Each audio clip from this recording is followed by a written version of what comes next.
BJP మాయమాటలతో అధికారంలోకి వచ్చి ఇచ్చిన హామీలను విస్మరిస్తోందని, ఆదిలాబాద్ జిల్లాపై సవతితల్లి ప్రేమను ప్రదర్శిస్తోందని సిపిఐ జిల్లా కార్యదర్శి ముడుపు ప్రభాకర్ రెడ్డి ధ్వజమెత్తారు.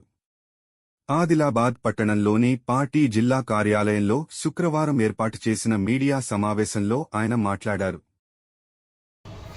అప్పటి కేంద్ర హోంమంత్రి ఎన్నికైన కేంద్ర హోంమంత్రి అయిన అమిత్ షా గారు 2018లో ఆదిలాబాద్లో మా కేంద్రంలో బీజేపీ ప్రభుత్వం వస్తే సిమెంట్ ఫ్యాక్టరీని తెరిపిస్తాం, ఆదిలాబాద్ జోపడి పట్టి కనిపిస్తే అందరికీ పట్టాలు ఇల్లు కట్టిస్తా అని చెప్పింది.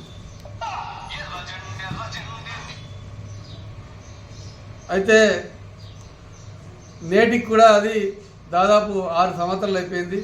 2 సార్లు బీజేపీ ప్రభుత్వం 3వసారి అధికారం వచ్చింది.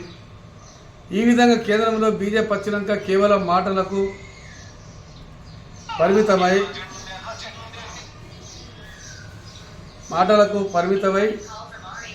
కేంద్ర ప్రభుత్వం కేవలం హిందుత్వం జాలంతో ఆదిలాబాద్లో ఎలాంటి కార్యక్రమం చేయలేదు. ఇక్కడ పార్లమెంట్ ఎన్నికల్లో బీజేపీకి సంబంధించిన ఎంపీలు ఆదిలాబాద్ టు ఆర్మూర్ రైలు నిర్మిస్తాం, ఆదిలాబాద్ సిమెంట్ ఫ్యాక్టరీ తెరిపిస్తాం, ఎయిర్పోర్ట్ నిర్మిస్తాం, గిరిజన యూనివర్సిటీ తెస్తాం, ఇంకా రకరకాల మాయమాటలు చెప్పి మరి కేంద్రం బీజేపీ ఆదిలాబాద్లో పార్లమెంటు స్థానాన్ని కైవసం చేసుకుంది.